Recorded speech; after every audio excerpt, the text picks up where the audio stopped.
Assalamualaikum warahmatullahi wabarakatuh. Perkenalkan, nama saya Arif Yusupinata dari kelas D3 RPLA 4401 dengan NIM 67062011046. Nah, jadi di sini kita memiliki dua study case untuk meningkatkan penjualan di Tell You Coffee. Di sini Tell You Coffee itu ingin membuka membership atau keanggotaan untuk para pelanggannya. Nah, jadi kita itu diminta mengimplementasikan struktur data yaitu binary search tree untuk mempermudah pendataan dari si member tersebut. Nah, jadi pada poin A, aplikasinya itu harus bisa menyimpan data si member berupa nama, nomor telepon, dan juga nomor urut si member. Nah, lalu urutannya itu nanti berdasarkan nama.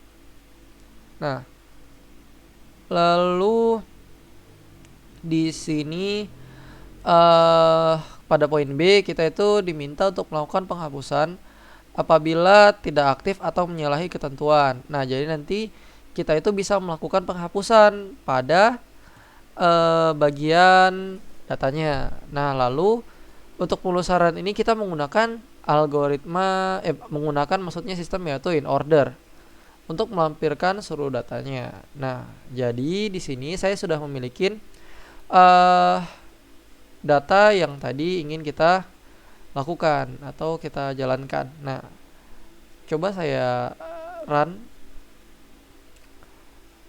Nah, pada bagian ini, pada menunya kita itu ada 3 pilihan. Maaf, ini salah, seharusnya 3 pilihan ya. Memiliki 3 pilihan. Nah, jadi kita tuh bisa melakukan input, kita tuh bisa bisa menampilkan semua isi datanya. Nah, kalau saya lakukan input, contoh nama saya, nomor telepon dengan angka dummy, dan juga nomor membernya 1. Nah, maka datanya itu akan masuk. Nah, isinya itu sekarang datanya sudah ada ini. Nah, sekarang kita ditanya tuh mau melanjutkan pengisian data lagi atau kita mau keluar. Nah, kita ingin lanjutin dong, karena saya ingin memasukkan sebanyak 2 lagi agar terlihat gitu. Lalu kita coba input ini dulu deh. Oke.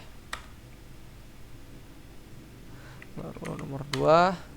Nah, sekarang kita coba input yang lainnya. Teman saya juga, yaitu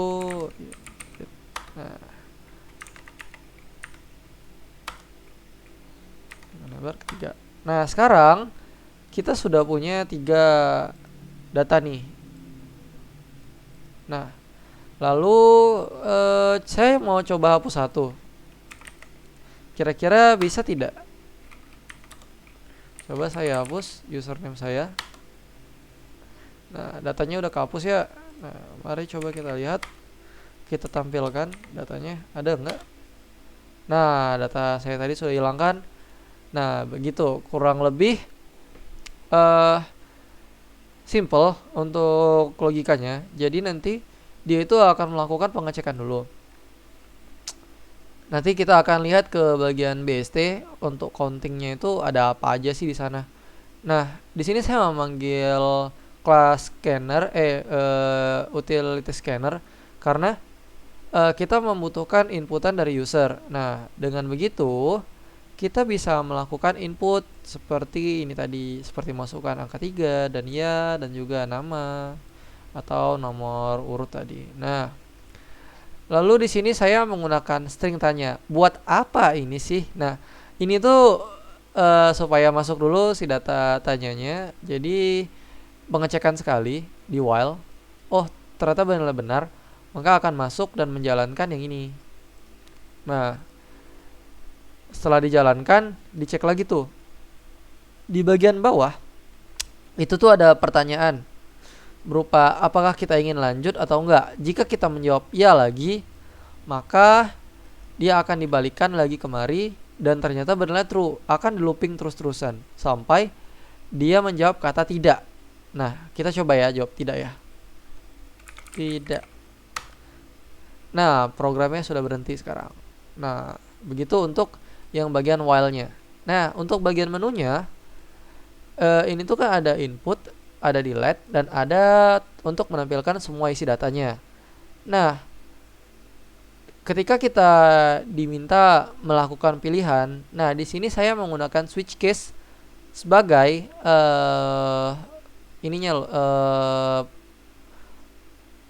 pengkondisiannya, sebagai pengkondisiannya saya menggunakan switch case. Nah, dengan memilih choose atau pilihan kita itu, kita ada 3 pilihan tadi kan. Nah, ya case pertama yaitu melakukan input. Nah, di sini sederhana, kita itu nanti akan memasukkan nama kepada string nama, akan memasukkan nomor telepon kepada string nomor telepon, dan juga akan memasukkan nomor member pada string nomor member. Nah, lalu akan di-add kepada bagian BST dan juga akan di-out. Out ini fungsinya agar terlihat, oh datanya sudah masuk atau belum. Nah, begitu.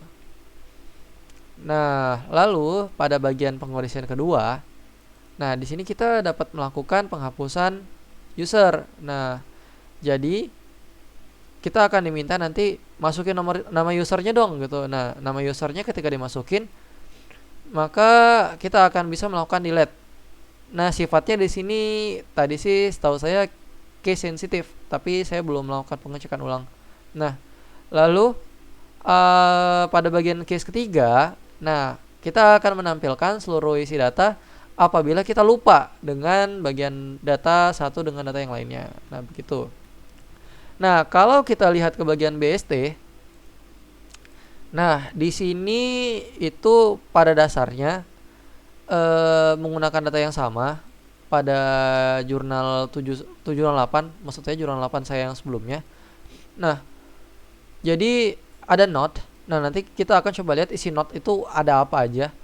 Ada note, lalu kita memanggil class BST, menyatakan rootnya itu sama dengan 0. Karena di sini belum ada isinya. Nah, lalu kita akan melakukan penambahan public void add dengan parameter user, nomor HP usernya, lalu nomor urut. Nah, lalu kita akan menambahkan root tadi yang kita sudah deklarasikan kosong ke add helper. Nah, add helper ini nanti akan membantu kita untuk melakukan penambahan data pada bagian data yang akan kita masukkan. Nah, lalu saya panggil private node di sini tadi untuk add helper agar kita bisa masukkan data dengan melakukan pengkondisian, yaitu komparasi data. Data ini akan dikomparasikan nantinya. Kalau dia itu lebih kecil dari 0, maka dia akan ditaruh pada bagian kiri. Kalau dia itu lebih kecil, seharusnya ini akan diletakkan pada bagian kanan. Nah, lalu akan di-return kepada bagian rootnya lagi. Nah, di sini ada print out. Nah, ini tuh digunakan untuk mengeluarkan data yang tadi sudah kita tambahkan. Nah, pada menu ketiga tadi kan itu ada menampilkan data. Nah, data itu menggunakan fungsi print out.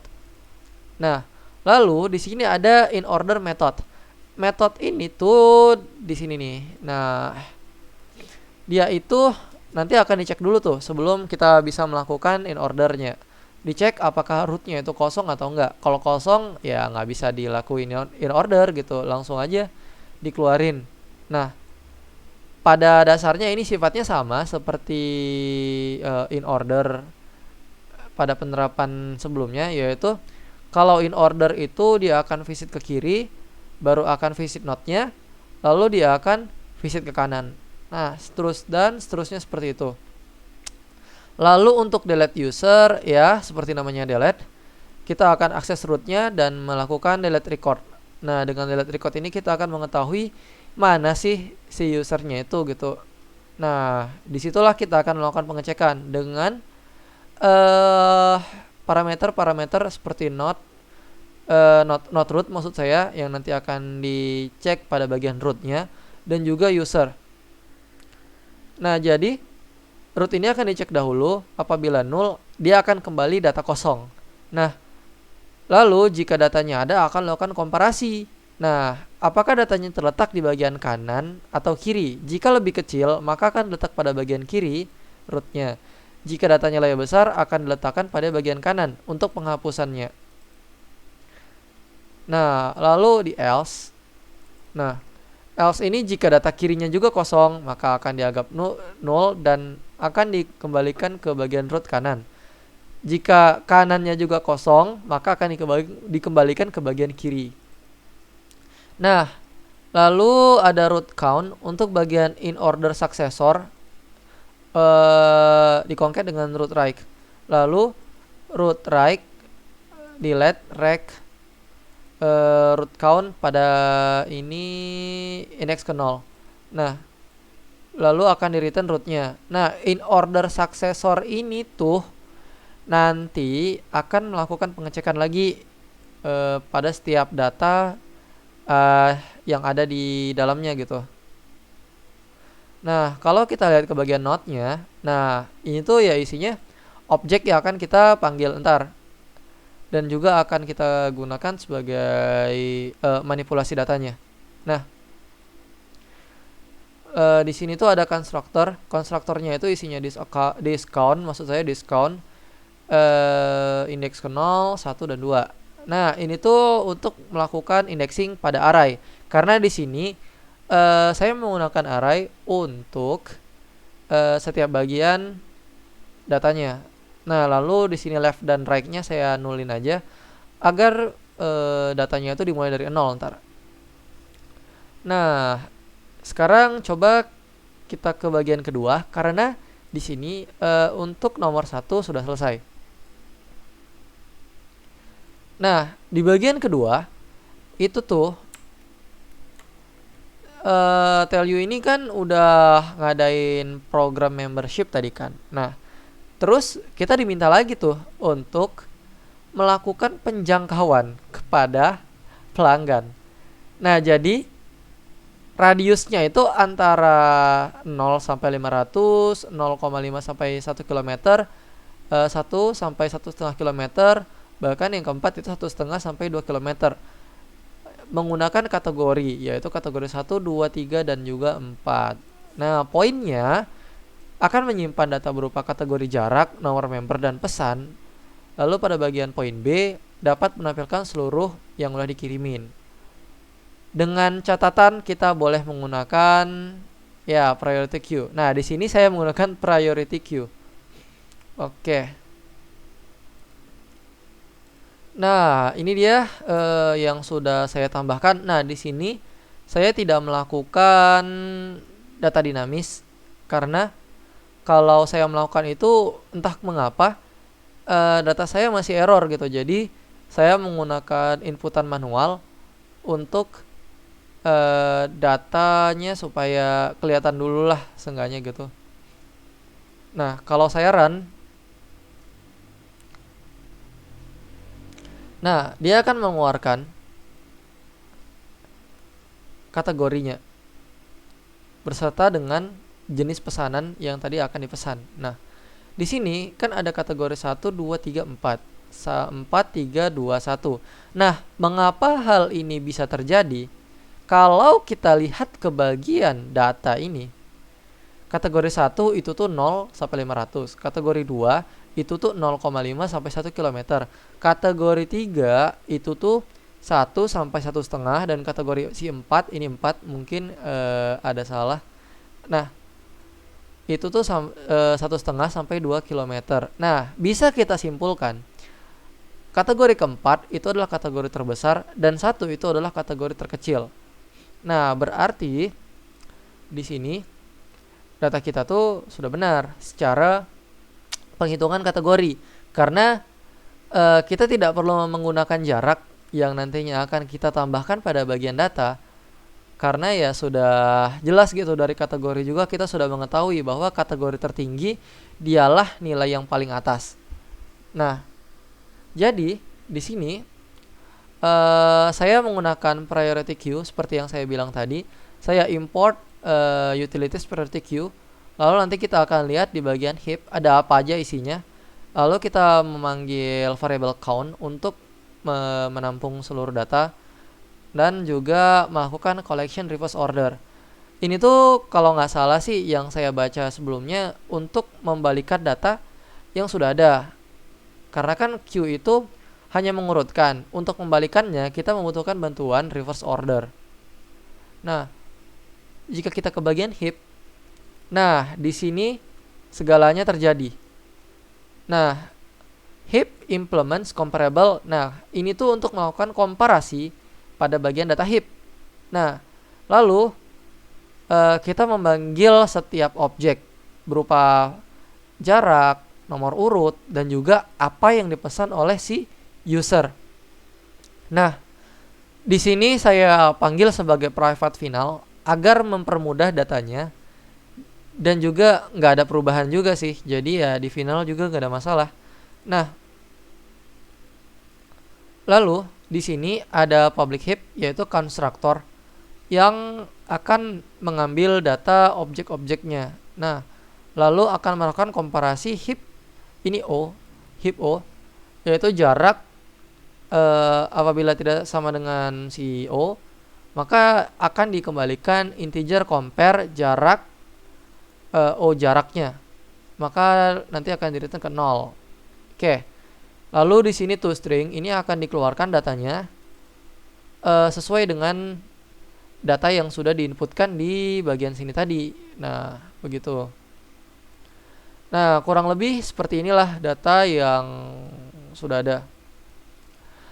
Baik, jadi sudah selesailah 2 kasus yang ada pada soal ini.